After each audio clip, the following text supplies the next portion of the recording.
Welcome to this March Left Book Club discussion on this book, Class Power on 0 Hours, by the AngryWorkers Collective. My name is Ashok. I'm an academic who writes about issues of work and supply chains. We'll be discussing the book with two members of the AngryWorkers Collective, Kieran and Marco. They've spent 6 years working in warehouses and factories and have campaigned against the closure of local amenities. They were shop stewards in their workplaces and are part of a local solidarity network in West London. They're currently involved in an independent workers group at Heathrow Airport and work on the shop floor in the NHS. Also joining us is the author and journalist, Sarah Jaffe, and she's the author of the most recent book, Work Won't Love You Back: How Devotion to Our Jobs Keeps Us Exploited, Exhausted, and Alone. So I hope we can dig deeper into that question in the discussion, and I know we will. So the format is that I'll kind of talk for a couple of minutes and set the mood and discuss a little bit about the Left Book Club. And then we'll have Kieran and Marco speak for a bit, and then we'll have Sarah speak for a bit, and hopefully that triggers a kind of discussion. And then finally, we'll get some questions from people out there in YouTube world. And then that can be part of the larger discussion. So firstly, I'll talk about the Left Book Club. Left Book Club is a subscription book club and a not-for-profit initiative. The book club aims to create spaces and avenues where people can learn from each other and discuss radical ideas that inform actions and practical steps. Left Book Club events have featured speakers such as Lewis Gordon, Gargi Bhattacharya, and many others, and our discussions engage with a wide range of radical thought. During this event, don't forget to ask your questions on the YouTube Livestream chat. If you'd like to become a member of the Left Book Club, please visit leftbookclub.com and subscribe to our mailing list. The links are in the description of, in the YouTube Livestream you're currently watching. Don't forget to follow Left Book Club on Twitter, Instagram, and Facebook, and subscribe to the YouTube channel while you're watching us tonight. So to begin, I'll say that just to sort of set the stage for the book and the discussion, that it's no mystery that it's not just in the left, but people have found themselves with a kind of sense and a real hunger for radical social and economic change. You know, poll after poll has evidenced this and supported this. There's a major Gallup poll just last year in the autumn, actually, that found a majority of millennials and Gen Zers in the Anglo-American world specifically, but in the advanced capitalist world more generally, that felt that capitalism had failed them, with 70% saying they'd vote for socialism.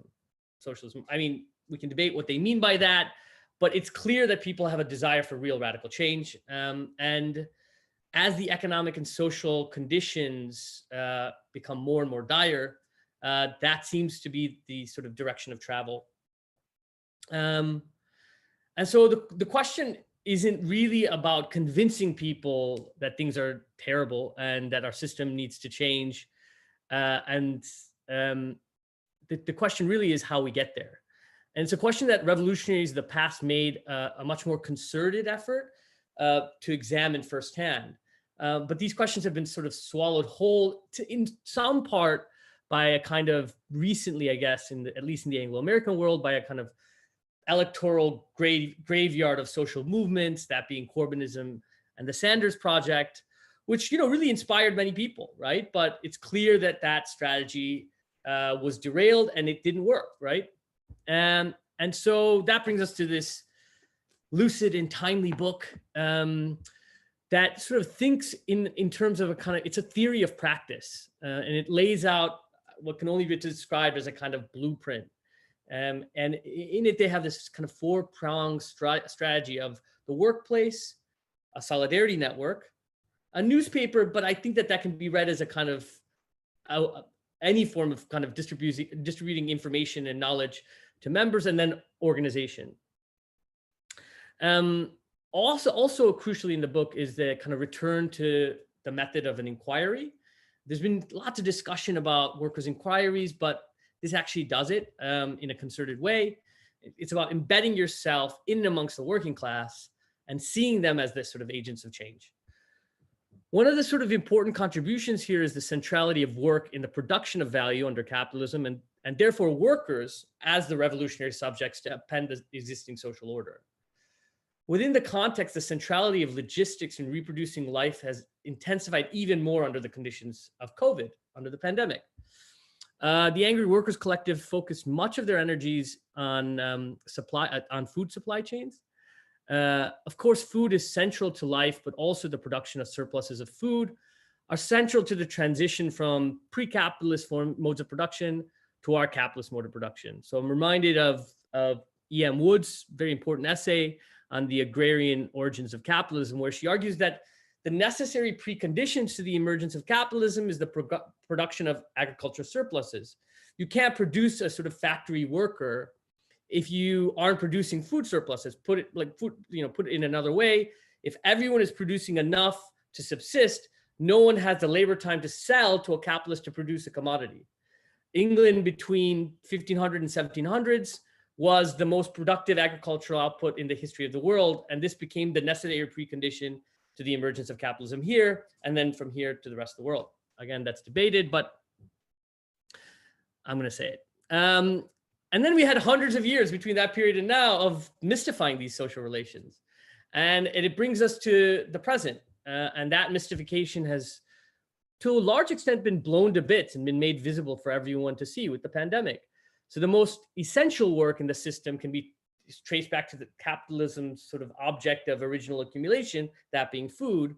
And the food supply chain includes farm workers, logistics, transportation, warehouses, and grocery stores. And the workers who are employed in these various phases of the chain were all portrayed as non-essential or as expendable and easily replaceable. George Lukács notes in History and Class Consciousness that it takes a crisis to make visible capitalism in its totality. Indeed, COVID has helped upturn many of the logics of late capitalism. Those who run society, the so-called wealth creators, have spent most of lockdown in gated communities and summer homes. Their lack of involvement in society has made very little difference. In fact, their relationship to society is largely parasitic. They're not only inessential, they're a burden. Over the course of the past 40 years, concepts like immaterial labor or post-industrial have become hegemonic on the left, which is kind of emblematic of a general retreat from politics centered around work, workers, class antagonisms. And so the importance of a text, but also the method of inquiry, is that it implicitly but also explicitly draws a map that tells us which paths are the ways for revolutionary praxis and which paths are dead ends. And so with that, I'll ask that Kieran and Marco, part of the Angry Workers Collective, to present some of their experiences and some of the other thoughts from this important work. Yeah, thank you, Ashok. Good summary, and I think we can say that you will find a lot of empirical material in that book. We could talk to no end, about supply chains, about how a 3D printer manufacturing factory works, about the migration regime, about how local communities are stratified in terms of class. All that we could talk about a long time. I think it would be good to start with why did we decide to move to West London? It was like more or less a strategical decision. And it came about thinking that we have to start from scratch. I mean, we found ourselves in 2014, being part of the, fringe left feminist collective, libertarian communist organization. But we felt, to a certain degree at least, detached. We didn't feel like we are where we want to be, which is like in the strategic location of the working class. So we felt that the left, on one hand, kind of detached the economic struggle into kind of union issues. It's kind of delegated to trade union, the question of wages, health and safety, and the actual production process, how it looks like, how the day-to-day life looks like, is to a certain degree depoliticized. Politics is left to, let's say, electoral politics, citizen question like who votes for what, who of that party, who becomes a member, who not. So we thought we have to repoliticize the discussion about, why does the production process look like it looks like? Why is our life structured? Why does the manager have power? Why is the machinery was used as a tool to make us work faster and to control us? All these kind of issues that were part of a, let's say, communist critique of capitalism, not just, who owns, let's say, the means production, but also like, why do they disempower us? Why do they turn our cooperation into something alien? All these elements, we thought we have to really, start new. And the book in that sense is less like a blueprint, but more like a documentation of an experiment to say, like, how can you restart or reground, reconstitute class politics, in the current situation. We found ourselves in a minority situation in that sense, and we decided with our limited capacities, we had like some friends from Poland and Spain who joined us. We want to move somewhere within London where we think something new is happening. And we were influenced by the logistics workers' strikes in Italy, who the previous years managed to really turn the table, migrant workers who were able to use the reconcentration of big warehouse work, TNT and similar kind of companies, to enforce fairly significant wage increases. So we were, following some of the stuff happening in the US. Amazon just started, Walmart workers and so on, and we thought, okay, we move out and try to understand that situation better. So we decided to move to West London, and Kieran can tell us a bit more about what it's like here. Yeah, so it seems like quite a nondescript place, I guess, when you come out of the tube station. And even though it is on the tube map, no one had ever really heard of Greenford, where we decided to go. And we moved here actually because we already knew someone who was working in one of the veg packing warehouses in Greenford, so we had like a bit of a connection. And it's all just kind of like suburban houses, you would expect to house like a nuclear family, and they were built for nuclear families like in the 50s and 60s. And yeah, now it's like 10, 12 people all living there, whole families living in one room. There's quite big overcrowding. There's lots of recent migration, so a lot of workers from Eastern Europe live in the area. We're not very far from Southall either, which I think a lot of people have heard of, a very big like South Asian population living there. And it's a kind of mix of like suburbia, but we've got these kind of big warehouse complexes kind of stuck in the middle. And we're also not very far from Park Royal, which I think is like one of the biggest industrial areas in the whole of Europe. So, I mean, there's a lot going on, but if you're just, if you're not looking for it, it's easy to miss, I guess. Even when you're walking like past a factory, you wouldn't even know it's a factory, like a lot of them just look like offices, and you maybe can kind of get a smell of something, a whiff of something, but otherwise you wouldn't really know. So it was a real kind of, this process of kind of demystification, like what is actually going on in this area. And we didn't kind of feel like, that we were like parachuting in or something, because like everyone is new, and everyone is kind of quite transient. They're moving from job to job, going back to Poland, then coming back. And, it's a place in flux. And so all of the kind of headlines that you might come across of like, 0 hours contracts, precarious work, hordes of migrants coming and taking our jobs, and like all of this kind of Daily Mail headline stuff, the kind of reality is somehow in this area. You can kind of actually see like what does that mean, and what does that mean on the shop floor in terms of the relationships between workers, but also on a kind of political organizational level, what can you do in this situation? Yeah, a bit more maybe on the structural sense. I mean, we talk about like 150, 200,000 workers who are mainly in food processing, distribution, logistics. So that's like 60% of the food that is consumed in London, and London being the, Europe's biggest metropolis, 60% food goes through this corridor. So you've got the supermarket warehouses, you've got food processing, and yeah, for us the question was, how do you start like approaching the situation? And we thought there are different layers of organization that Ashok mentioned.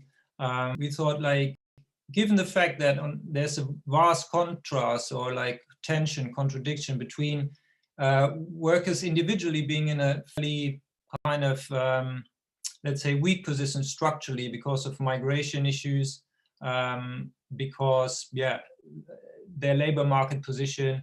So on one hand, you've got like an individual kind of weak situation. On the other hand, you're collectively, at least potentially, a very strong position, being like so vital for the supply for, London and the city and all. Yeah, because actually I used to work in a hummus factory, and that one factory made 80% of the UK's hummus. So when there was some production problem a few years ago, and there was like some metallic taste to the hummus, and they had to just withdraw it and for shelves and to try and figure out what that metallic taste was. And then all of the shelves are empty, and all the middle classes were like up in arms because they couldn't get their hummus from Waitrose. Yeah, and then you've got capitalism to its knees once you deprive the UK middle classes of hummus. Yeah, so we thought we have to deal with that situation that, there's people arrive here, their English is not that great. There is a general like dog-eat-dog kind of atmosphere with Brexit, especially at the time. So we thought a solidarity network is something to start with.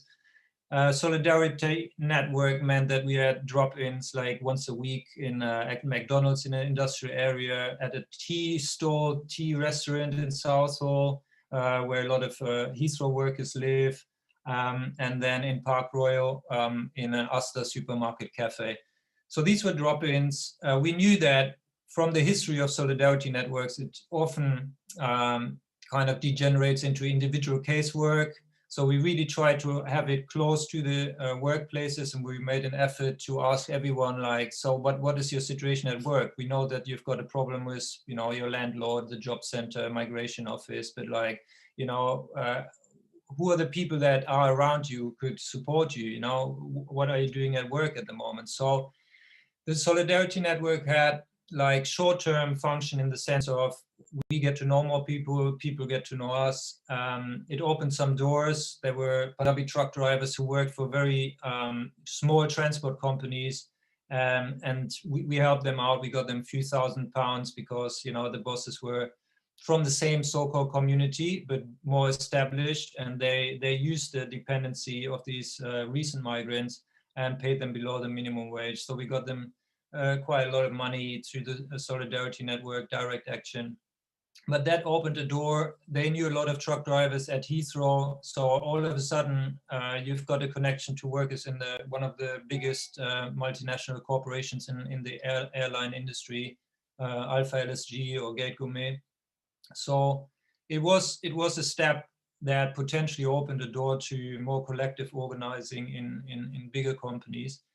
The other thing that we discovered with the Solidarity Network, or confirmed more than maybe discovered, is that the so-called migrant community is a very stratified entity. So you've got a generation of South Asian migrants who kind of, let's say, proportion, even if it's a small proportion, but it's substantial, that moved up, became local politicians, religious leaders, landlords, multiple landlords, small bosses. So you've got a strata that's really like able to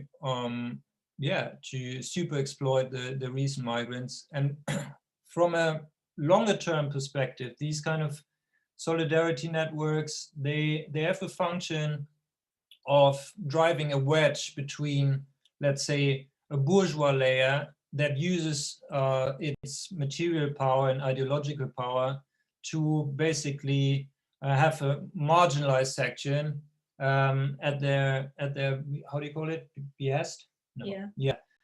So often, like in uprisings, or even like in social turmoil, this is where, you know, they're able to mobilize a subset against the more organized parts of the working class. You see that sometimes in form, obviously, of fascist organization, of sometimes religious fundamentalism, Arab Spring. Like you had a situation where, yeah, this kind of collusion or dependency between marginalized section and bourgeoisie was significant in order to attack the working class. So, and actually, there's a recent example that I was reading of this guy who works in one of the Amazon warehouses in Chicago. He was saying that after the George Floyd murder, and the mayor basically shut Chicago down after, you know, while the BLM protests were kind of taking off. He was living in a kind of Mexican neighborhood, I think called Pilsen, and that he saw that the kind of local Mexican gang members were coming out onto the streets with like bars and like bats and stuff, and in collusion with the police were basically kind of setting up checkpoints and stuff to kind of target Black people, like on behalf of the local business owners. So, you know, so that's just a kind of popped into my head. Yeah, so in that sense, to basically summarize, we wanted to create like a dynamic between the solidarity network and the reality at the workplace. So in the book you can read about, we did like several interviews with working class women about the, you know, situation at home. We wanted to take serious the fact that how you feel at the workplace, how strong you feel, is influenced by the fact, you know, how is your home life like? You know, are you, you know, do you feel isolated? Are you kind of overburdened with family stuff? You know, and the left in general, you know, they're easy with, you know, putting people in a victim status and say like, oh, it's all overcrowded. We wanted to turn around and say like, the fact that we live very close together, we can use that also in order to strengthen our kind of, you know, social cohesion, or like to help each other with, you know, domestic stuff. So that's one aspect. The center was what we tried at the workplaces. And for us, this dynamic between solidarity network and workplace was one of the major kind of, you know, experiments, so to speak. And well, because also, you know, any kind of bigger workplace, and we saw this as well with the warehouse workers in Italy, when they were starting off, they were in a very minority position, and generally kind of struggles happen because there's a minority of workers who want to do something, and then there's a question of like, how does that grow? What does the management do to stop that from growing? But in a kind of minority starting position, how do you give space and time for that to spread before the management just like snuffs it out immediately? And the solidarity network was a way of trying to get a local group of people together that would be able to go outside and give support to workers, to give them a bit of confidence to say, okay, there actually are people outside that can help you in there. And that's what was happening in Italy, because a lot of the people from the social centres would come and support like the 5 workers in a warehouse of like 2,000 to go on strike. And they made such a big noise outside, then that kind of made workers inside interested, and that kind of created a dynamic that made the struggle grow. So that was also like in the back of our heads. Yeah, I mean, the main center part as well of the book is 2 or 3 description of the bigger workplaces.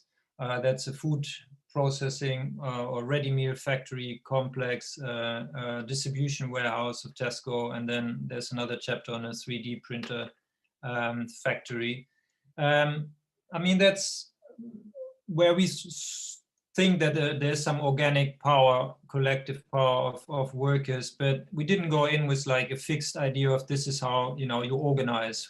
The starting point was we have to analyze very different type of situations. We worked as agency workers on 0-hour contracts. There was a union, but only for the permanents. In that situation, we thought like, okay, we have to do some informal action, because there's no chance that the union will take up our concerns.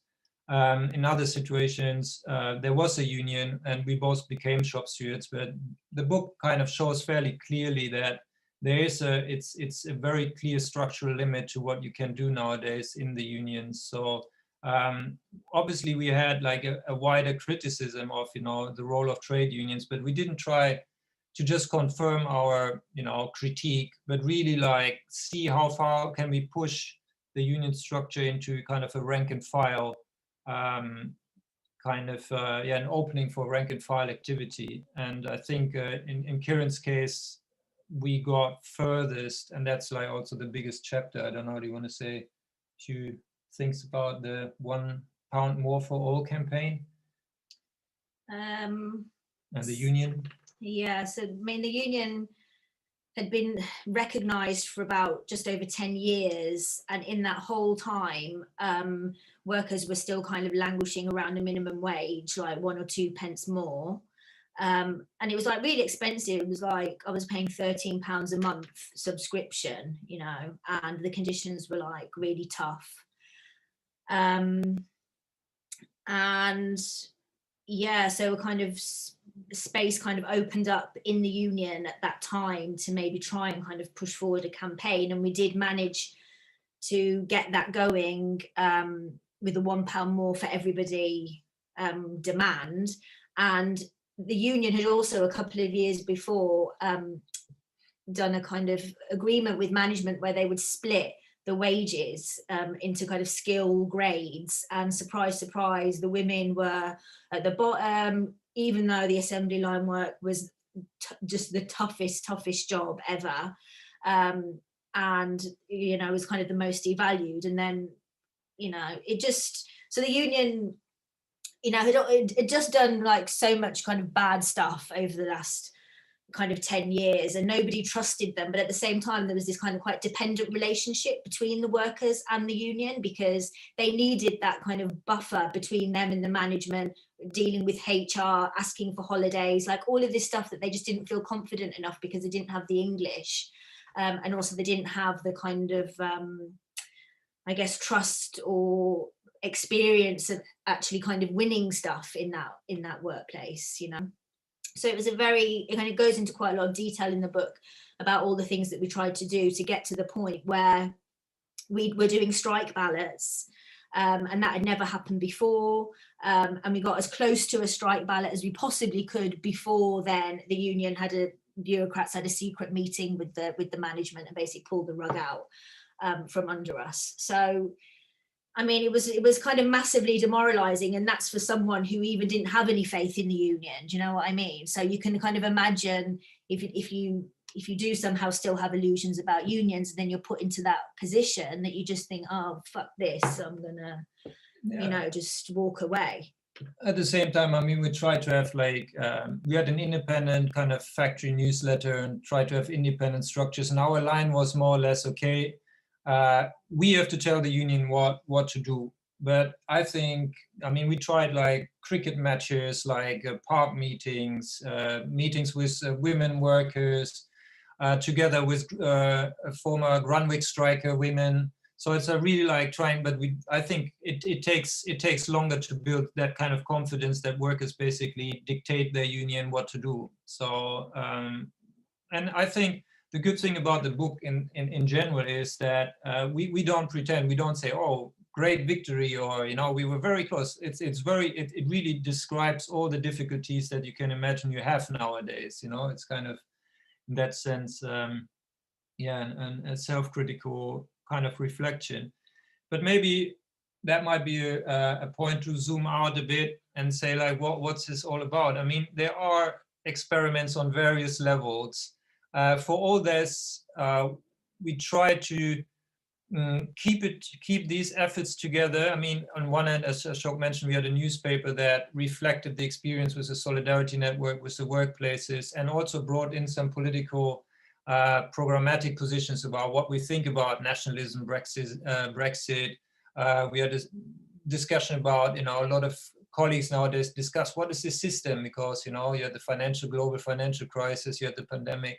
So people come up with all kind of ideas again, you know, what is the society we're living in? The first time since, you know, the 90s or 2000, where there's nothing like this, workers discuss again, what is the society? So we try to somehow have some positions about, like, you know, roughly like Marxist positions, but like in a fairly new language, in the sense like we didn't try to be too jargony and try to relate it to these concrete experiences. And also build a political collective. So we had like reading groups, we had like, you know, regular documentary kind of screenings.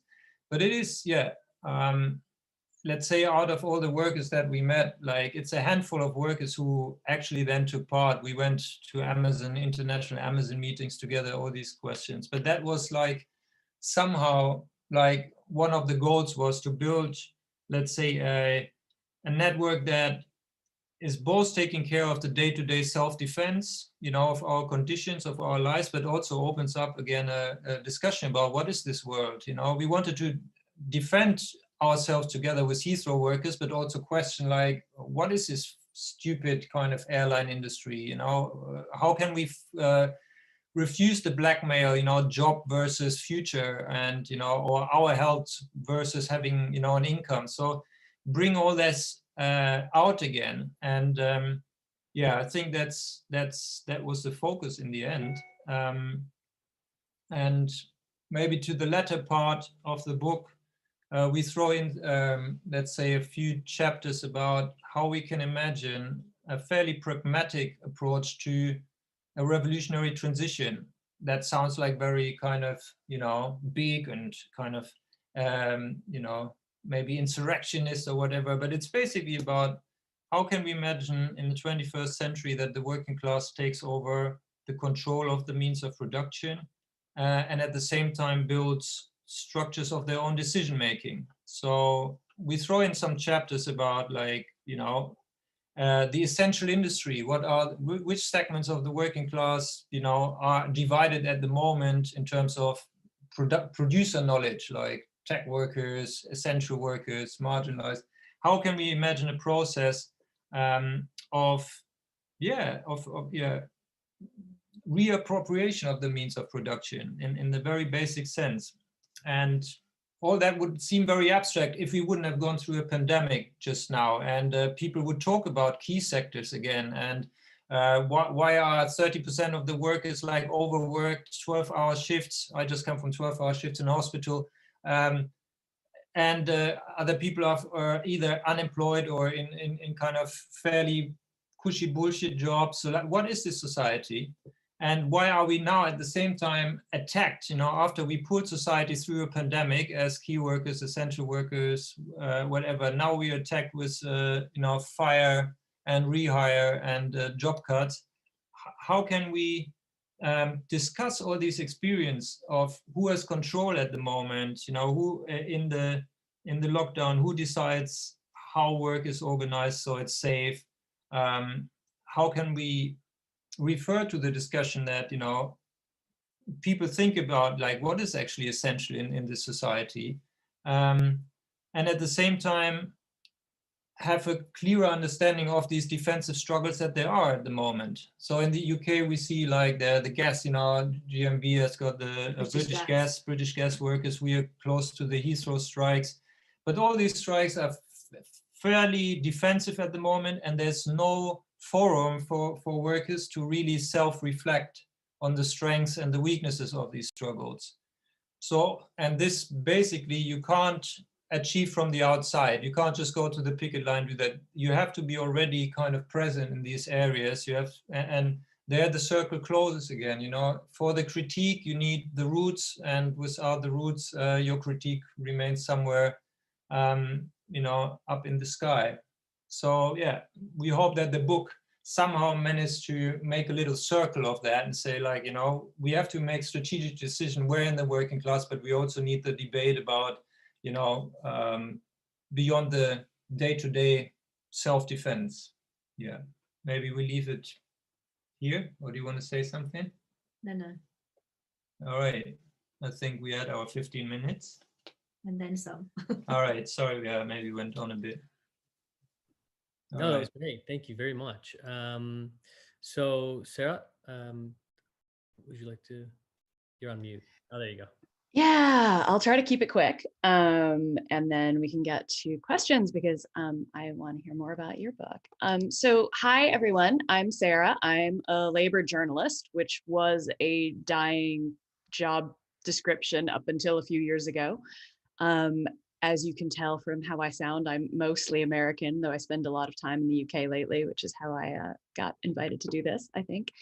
And I write about labor because most people still spend most of their lives in a friggin' workplace, whether we like it or not. And I would argue that we should not like it, but that is the subject of the book that I finished writing recently, where I took on the sort of labor of love discourse and this whole idea that we ought to love our jobs and get fulfillment and meaning and all of these things from whatever work it is that we do.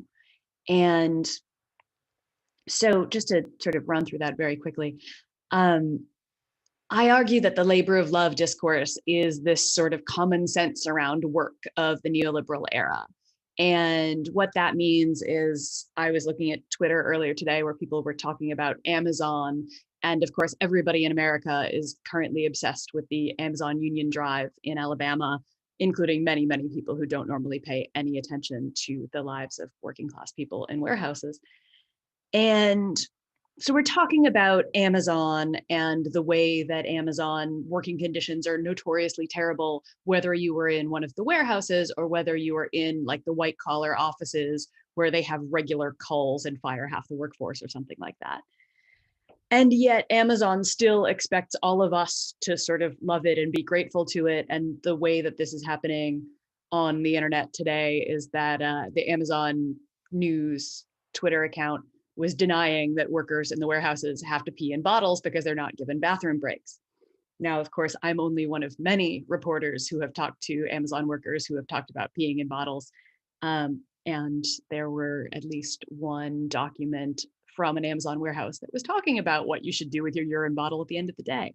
So, but this expectation that Amazon workers too will be grateful and love their job, even though their job like just is abjectly miserable, is an example of how far this thing has spread, right? At a time when production as it exists needs actually fewer workers, we are still compelled more and more to work longer and longer hours for crappier and crappier conditions. And so the other thing I was trying to do with this book, other than dismantle this idea that we should love our jobs, is also talk about what the working class looks like now in 2021 as this book comes out. And that is something different than this sort of narrative that the working class is a white guy in the quote unquote red wall or the Rust Belt in the US working in a factory. And that actually the working class is people in Amazon warehouses, but it's also people working in retail stores and service and home health care and teaching and many, many other things.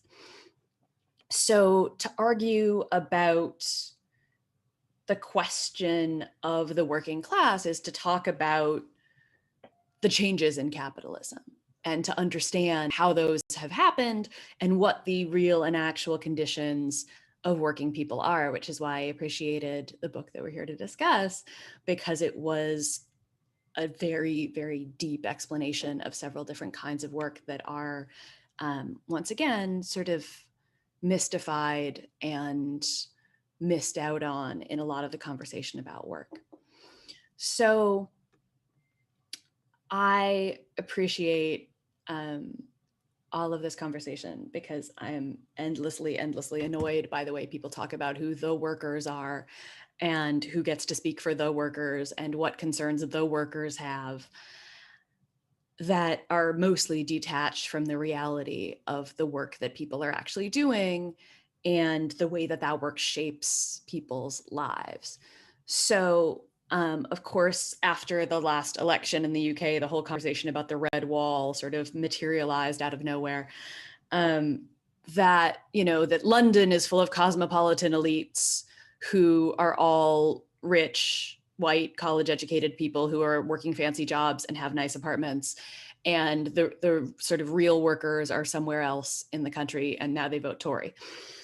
And the reality, of course, is that there's plenty of manufacturing work happening within London, and that logistics and service work are all wrapped up into production in these different ways. That, you know, when you're the description of the ready meals factory in your book, I found so compelling, right? Because like, yeah, you can make a car in wherever and ship it around the world on a container ship, although you can't right now because there's a big container ship stuck in the Suez Canal, which maybe we can tell jokes about later. The ready meals have to be made pretty close to home because the food has to be fresh. And so what that manufacturing work looks like both does and doesn't look like the factories that most people imagine as sort of the sites of the working class. So it's full of immigrant workers from a variety of places who speak a variety of languages. It's full of men and women. It's a complicated, stratified workplace that you have to untangle a whole bunch of different threads about people's beliefs about who they are as workers as well. And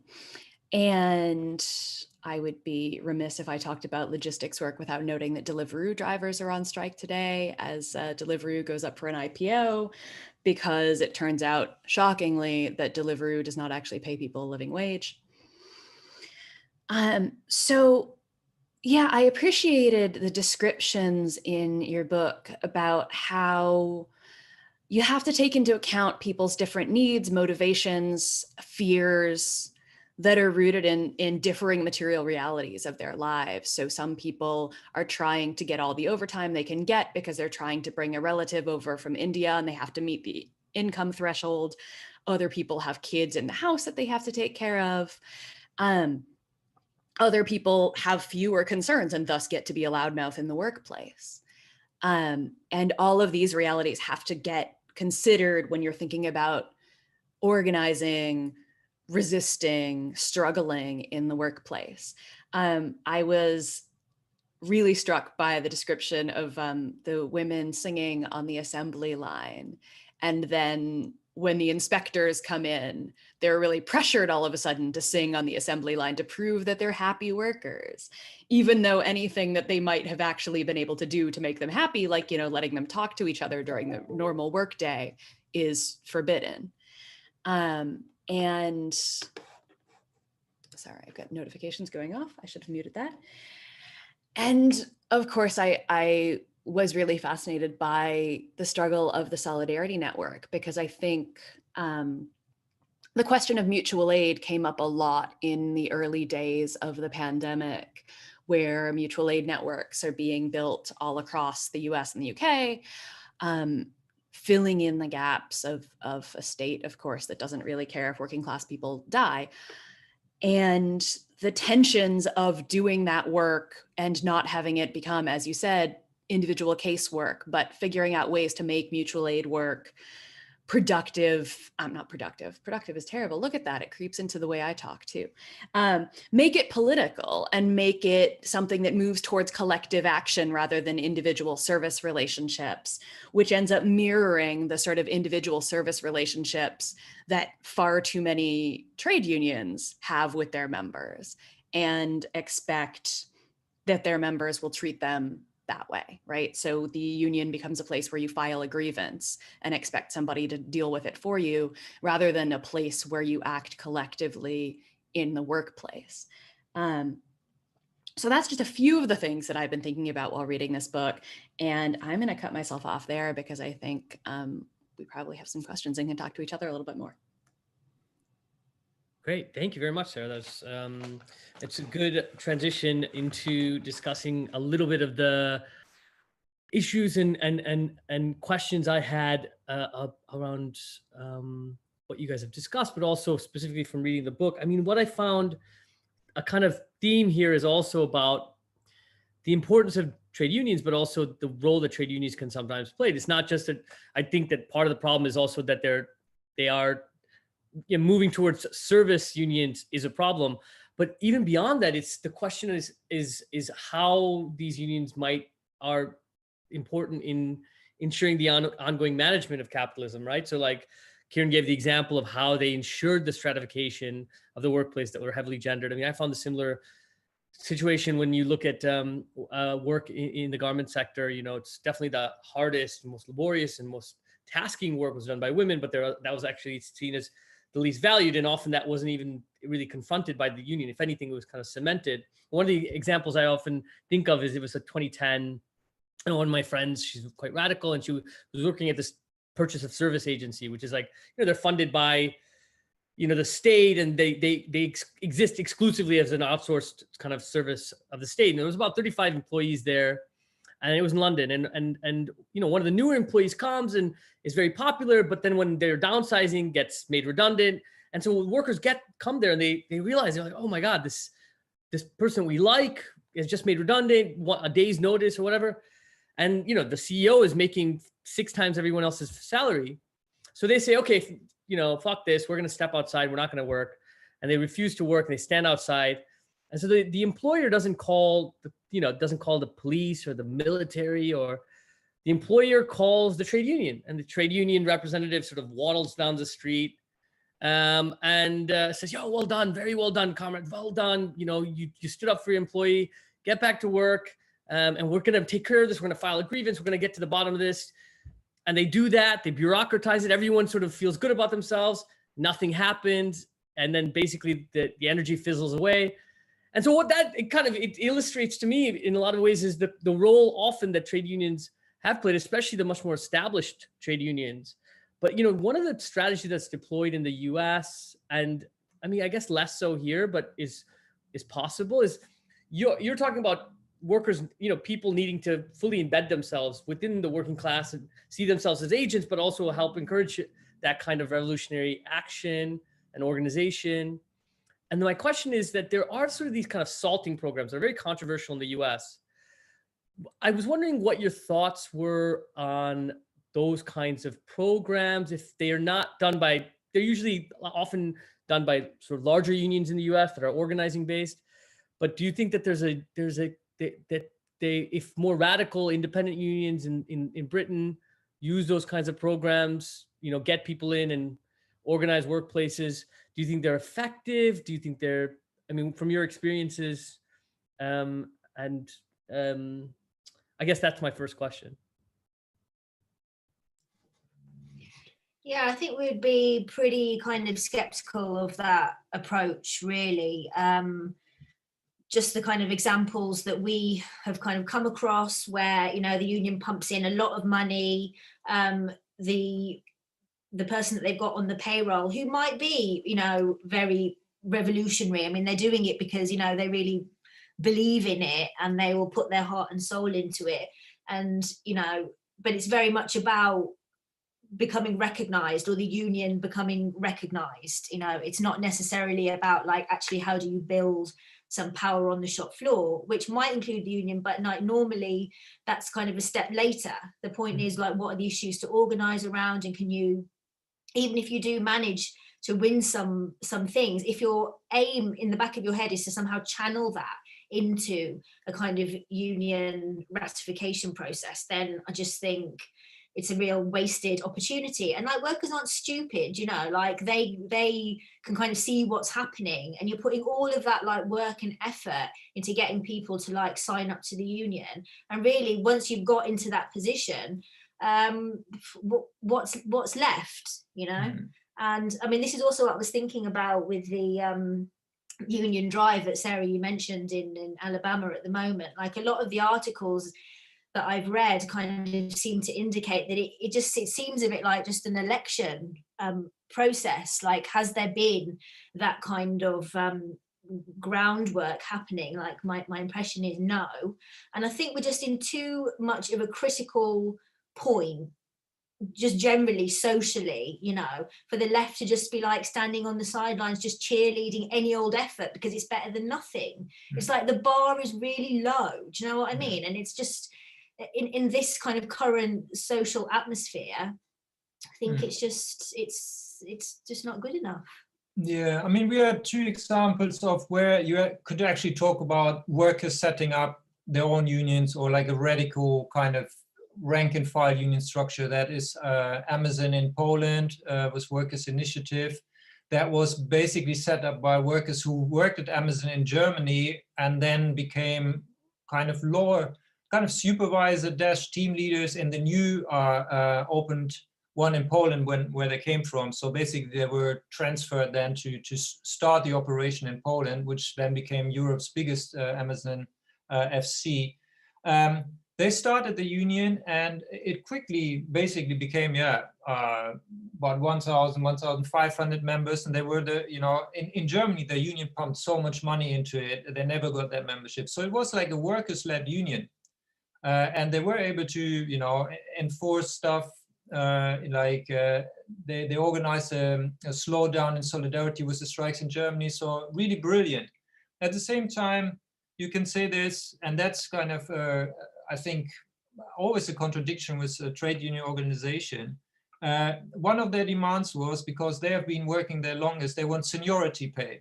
So they wanted to earn a bit more because they have been there longer, which you can say, okay, it's a workers-led union, it's democratic. If most of the members want that, that's the demand then. But that then, if you see it on a wider perspective of, agency workers who come, who are the majority in there, of younger workers who join, all of a sudden you propose a wage differential that undermines unity in the long run. We had similar kind of experience with Sikovas in Italy. We went there, we talked to these workers militants, and they were outstanding. I mean, the amount of energy capacity that they generated from amongst the workers was amazing. But if you want to talk about, like, okay, objective conditions, under what kind of conditions do you win, under what kind of conditions do you lose? And they basically say, oh, if we just mobilize, if we just have solidarity, we're going to win. And it's just kind of this inbuilt kind of dynamic of an organization that has to be always kind of victorious in order to grow, that at some point that hinders self-reflection. And there it basically becomes a political question. Do you have, within these processes, do you have committed, working class political militants who say, no, it's one thing that obviously we want to attract other people, and it's good if we win and if we, but at the same time, we have to learn from our defeats, and we have to be very open about under what kind of conditions, are we, likely to win, what worked, what didn't work.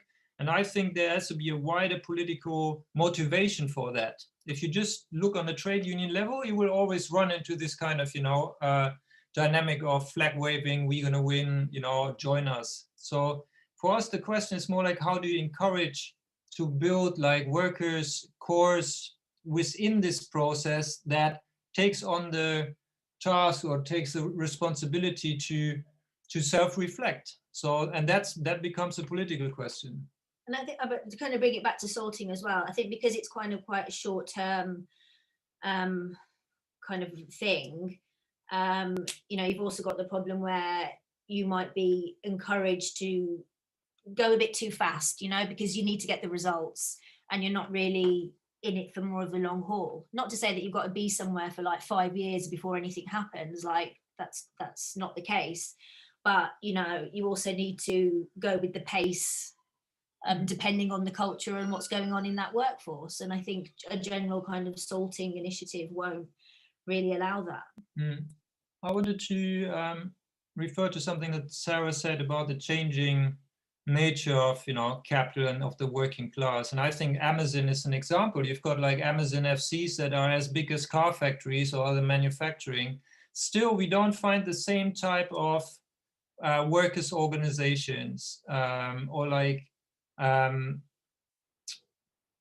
to put it differently, like it's one thing if you work in a warehouse like Amazon where already manufacturers' goods are circulated, and basically you work in parallel. There is cooperation, some people pick it, some people put it in shelves, but it's a whole different ballgame if you work in a manufacturing setup where there's an actual material working together with others. And at the end you see, oh, we produce this product. I think there is something qualitatively different between the experience of collectivity in a warehouse and also of a certain type of creative power of a working class. So it's different if you build a helicopter or even like, you know, maybe a ready meal, or if you just distribute things. I mean, there is something to your collective self-confidence. There is a difference. And that opens up a wider question why, since, let's say, the 1920s, where the working class was able to produce organizational forms like councils that were both economic, political. I mean, they were asking the question of, you know, how do we organize a strike? At the same time, they were a nucleus for reorganizing society. So that was at a time when, let's say, the urban area and agriculture area were closer together, when workers had an understanding of the production process that was fairly an immediate experience, so to speak. And a mechanic or a factory worker would roughly know what the engineer is doing, and it was all like closer together. Now we've got a situation where, you know, some of the productive knowledge of how to produce an iPhone is in the Silicon Valley, and the production process is in China, distributed, you know, through very kind of extended supply chains. How can we imagine that with such kind of I would say global division of labor, that working class, is not just able to interrupt the supply chain, which is possible, and I think workers have proven at various points, but also to imagine a reappropriation. So if you have got producer knowledge, you know, in a different space, in a different also, you know, biography. I mean, in the 60s even, like, workers would maybe go to the technical college with their peers, and there was a closer kind of relation. Nowadays, these kind of are, separated processes, so to speak. And I think that's another challenge that the left is not looking at too much. I mean, they talk about campaigns and these kind of things, but there are no institutions like, let's say, the early IWW tried to spread socialized producer knowledge. Even the CP, the Communist Party, somehow had like institutions that said, okay, we have the idea that the normal workers should know how things work. You know, not even criticizing much how they work, but like, at least we should, and this doesn't really exist as part of a, you know, as part of the movement.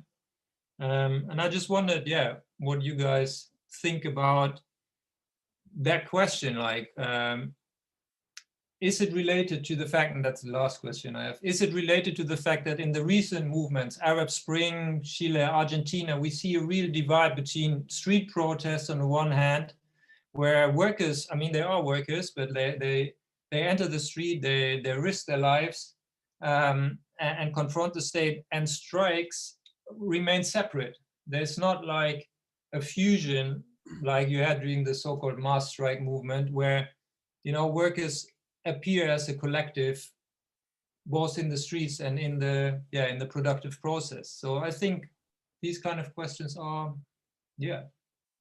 pertinent.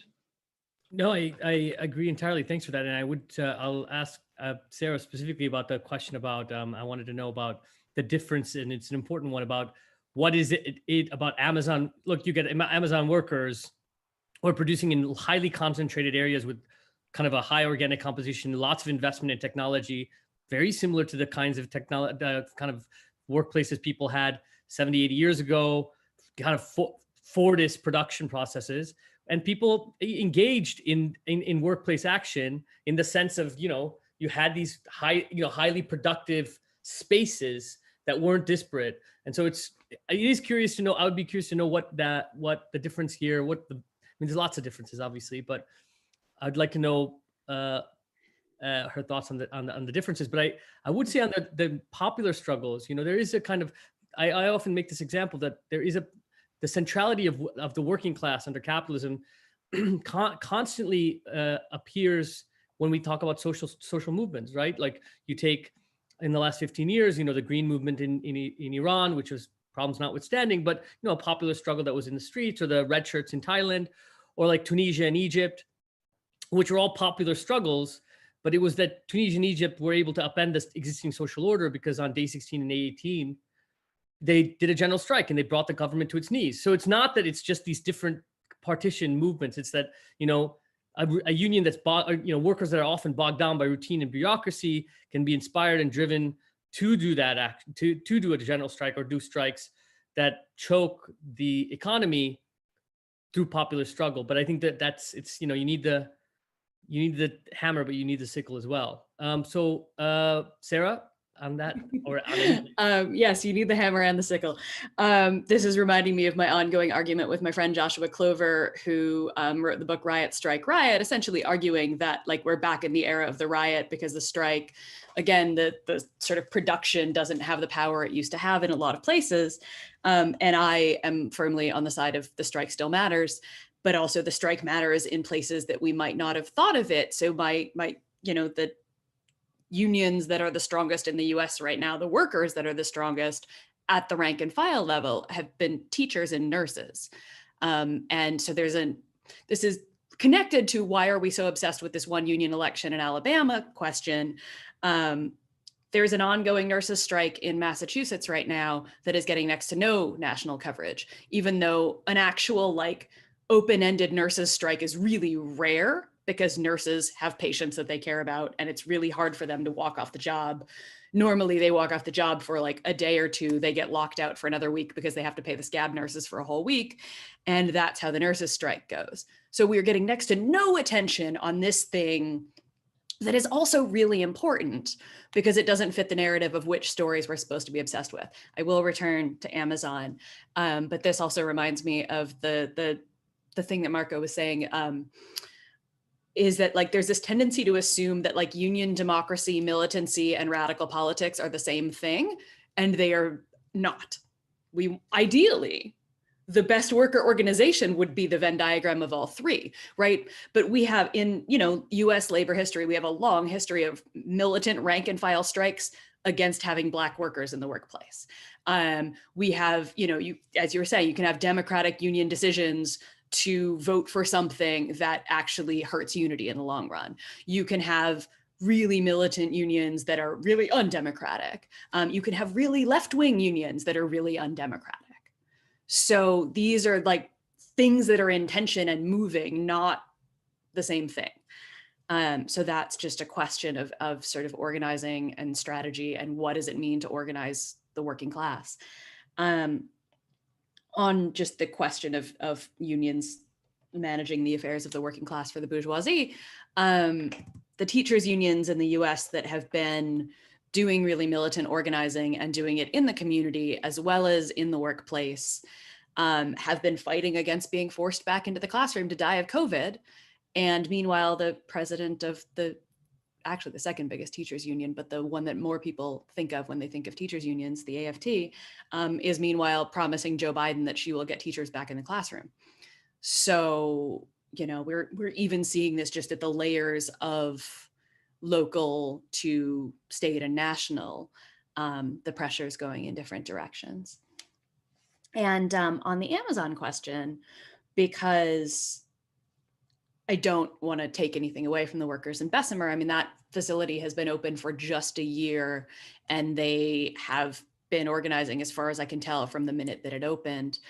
And there is a really interesting radical history of, Black communist organizing in that part of Alabama that is endlessly fascinating. And I'm doing a talk in a couple of weeks with Robin Kelly about it, which is going to be amazing.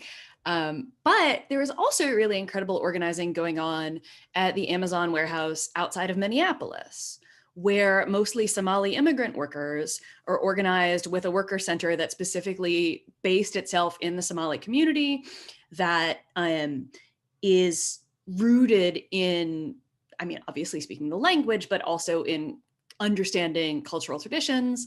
This is the same community that Ilhan Omar comes out of, for people who are familiar with her.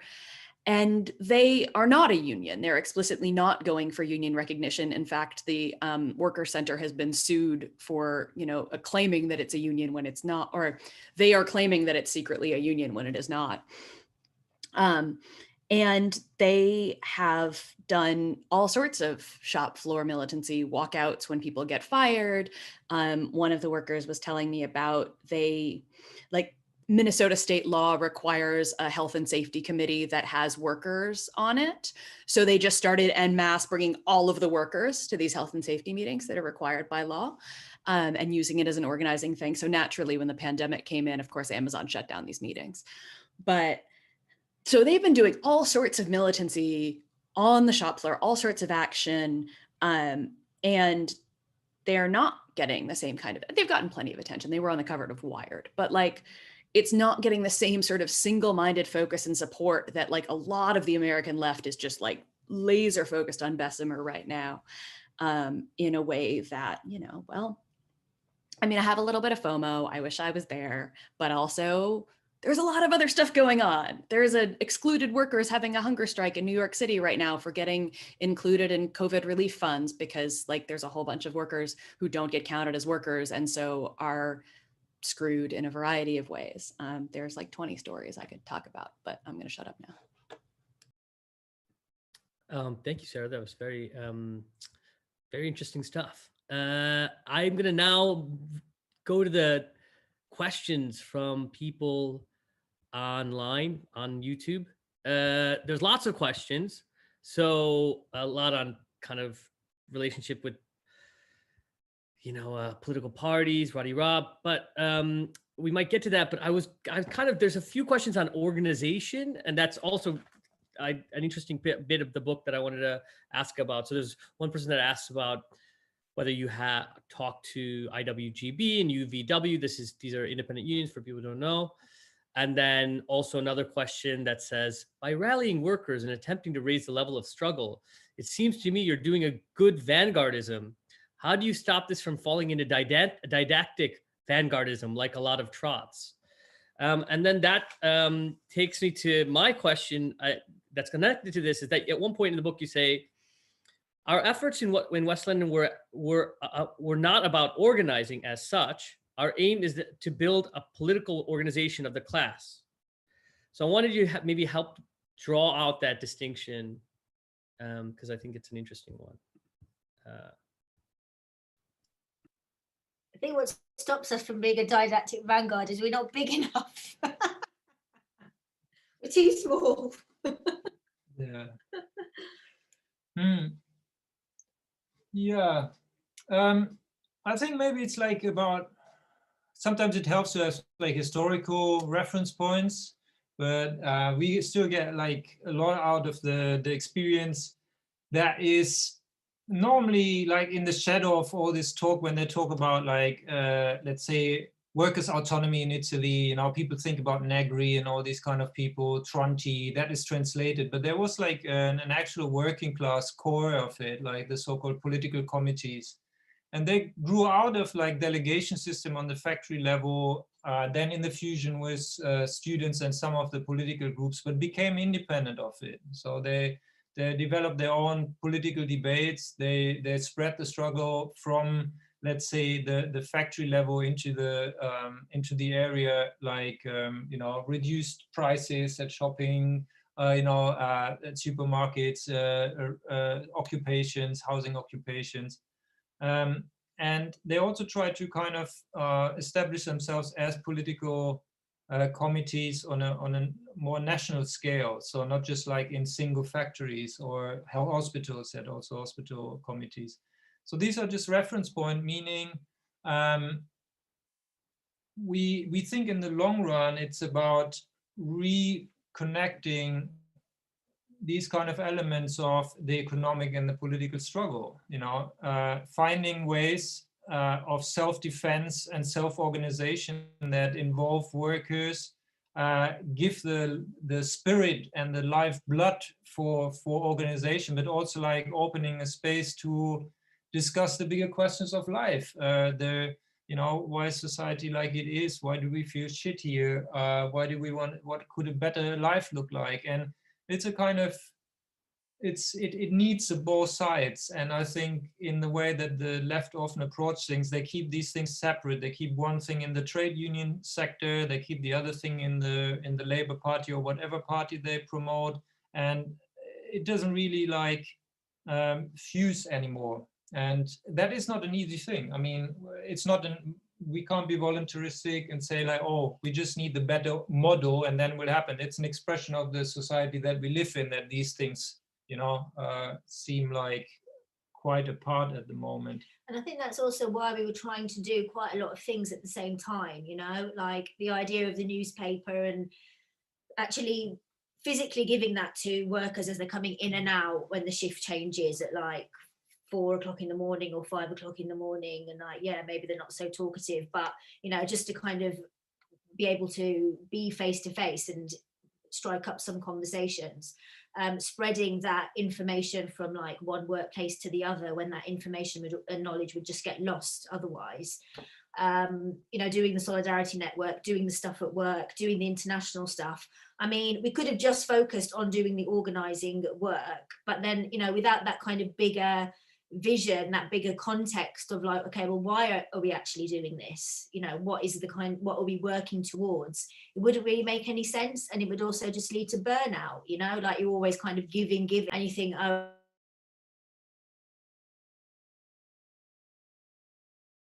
you know, it's a part of a kind of bigger process. Yeah. You know? And you need like, if you see the current situation, we come out of the pandemic, the question of workers' control on the shop floor, like around health and safety, but also like, what are we actually working for, was a mass experience. It was a mass experience to say like, okay, actually 40% of the society pulls us through here in the essential sector. Why are we still working so long? This kind of mass experience is now confronted with the attack on conditions, on job cards, and that will only accelerate. And that these two tendencies happen on the background of 10 years of talking about artificial intelligence, automation as something that, you know, is somehow a nice future, but it's seemingly detached from all this. So you would need a political organization, and that I don't mean like, you know, with capital letters, but like a network of comrades who ask the question, how dare they attack us at a point where, you know, social productivity is so high and we should be on the back foot? No, they should be on the back foot. Why are our struggles so sectorial and isolated and don't bring forward, you know, a wider vision of it's all there. We know that we could work only like 3 hours a day and we would get through. And how dare they kind of using, you know, all this kind of technology as if it was invented by them. We have to reappropriate that knowledge. It is our knowledge, and we have to turn it into a class, let's say, project in a trajectory of saying we can enforce what we work for, and we can enforce how long we do that, and we've got the means for that.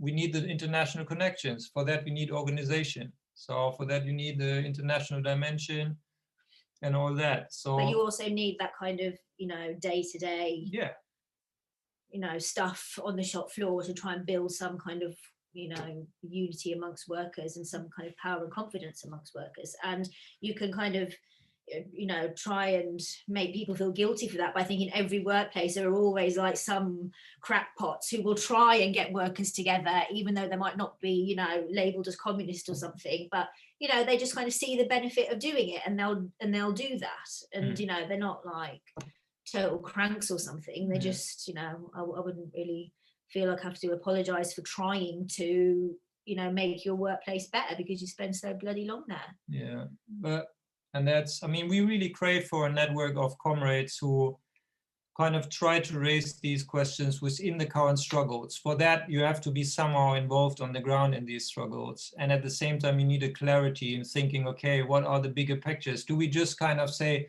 most of the campaigns now are like, you know, oh, British Airways shouldn't betray Britain. And, you know, it's all like kind of appeal politics, you know, like, oh, they shouldn't treat us like that. Where is the power question here? Where is the question of like, you know, why are the means production distributed and formed like they are? All these things are not abstract anymore. They are there. We just haven't got the collective language and the actual roots to put it into politics. And yeah. So I realized that, thank you for that. This is that we're almost near the end. And this discussion has been really, really great. And apologize to anybody who I didn't get to any other questions. I was wondering if you guys had any last thoughts or reflections or anything you wanted to say, Sarah, as well. Yeah, let you guys have the floor. Sarah, do you want this to go first? Sure, yeah. Goodness, there's there's so much to say. I really liked, and I like this in the book, and I also like what you said when you were saying it now, talking about self-defense, and this sort of the way the immediate struggles are defensive, and that's fine, and that's normal, and that's what allows people to survive. It also makes me think of the Black Panthers' survival pending revolution as their framework, and the survival programs in a variety of ways, which I've been thinking about a lot, of course, because of this mutual aid debate. And yeah, I think the question of power, I would just kind of want to leave it there with what Marco was just saying about the labor movement as a thing, if it is even a thing that we can speak of, which is an open question, isn't going to win based on making people feel bad for us. I did mention the hunger strike, but my point remains that it actually has to be about power, and nobody is going to sort of nicely concede. Jeff Bezos is certainly not going to nicely concede if you make him feel bad enough. He has shown very clearly that he doesn't feel bad about a damn thing, and will never. And even if he did, we'd just get he'd just be another one like Bill Gates. Great. What do we need? Is another, billionaire philanthropist? Like, no, you're going to take your money away. You're going to take it all away. But that requires power, not just like sort of asking nicely and, talking about how abject and sad the workers are. The workers actually are powerful and strong and smart and actually know how everything runs. And I was chatting with one of the Amazon workers from Minnesota who was talking about the machines and the automation and the robots that are supposed to be, everybody's supposed to be very afraid that the robots are going to take away your job in the Amazon warehouse. And he's like, if anybody had ever worked around these things for half a minute, you would know that these things suck because they break all the time and they're basically just like Roombas, and my job is to fix them all the time. So yeah, great.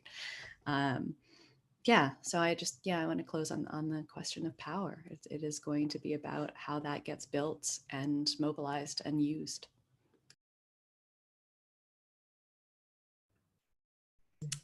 Thanks, Kieran and Marco. Any last thoughts?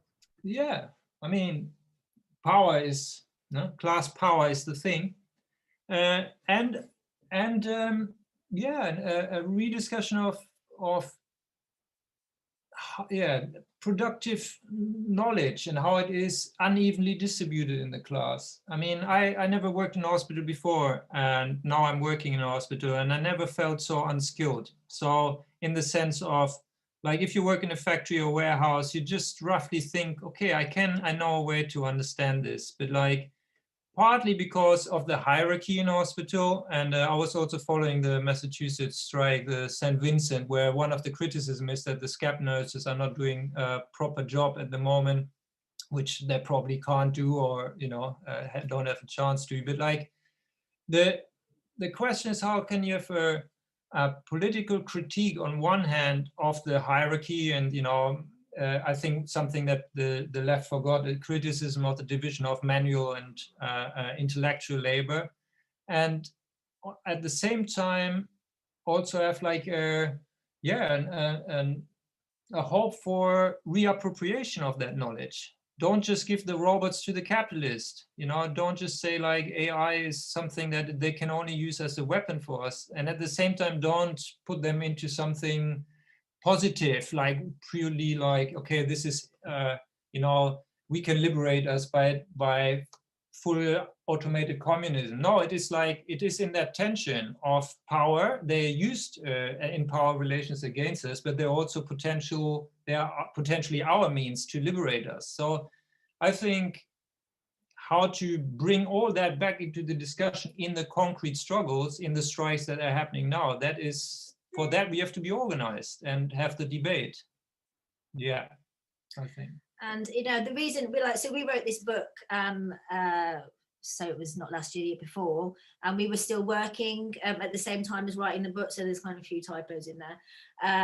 But you know, the reason that we decided to write it was because we thought, okay, this is quite a lot of experience here and we want to share it, but the idea was that, you know, other groups would maybe discuss it, and you know, we're kind of up for having that discussion with other groups and individuals who are kind of interested in the same kind of stuff. So please get in touch if you want to do that. Yeah, let's reconstitute. Indeed, That's not a good indeed. slogan. It's not.